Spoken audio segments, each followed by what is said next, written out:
a taste test on the two cordials that I made recently, and if we can turn them into some kind of Aperol Spritz type of thing.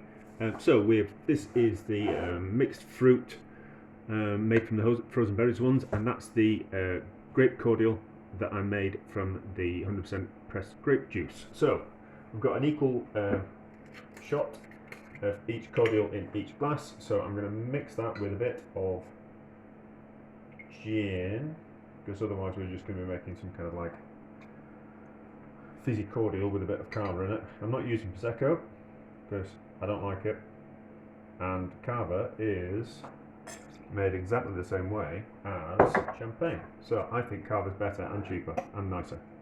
So we'll give those a mix with the gin. So you can imagine that's the bit Aperol-y bit. I'll take a bit of mix in. It's a bit thicker as that one. And then we'll pour some Prosecco on top of it, and we'll kind of see. So if it's going to be a nice kind of fruity kind of drink, we won't mix the spoons. Should be nice.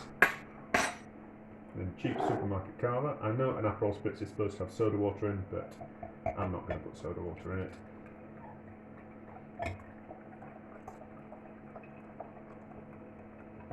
So about that much in a glass. Oh, looks nice and fizzy. And about that much in there.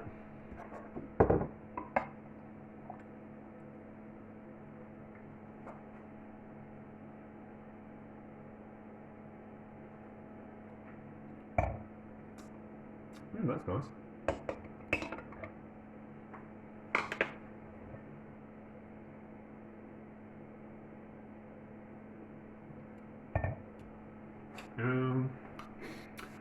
Yeah, the mixed fruit one's nicer, but both very summery drinks to drink. I'm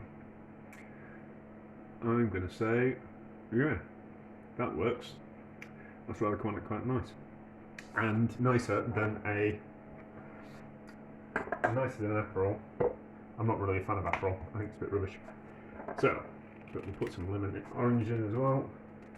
So yeah, things to do with your homemade cordials on a Saturday night. Yeah, there we go.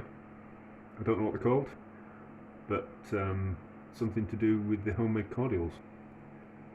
If you're an adult and you like Cava, there we go.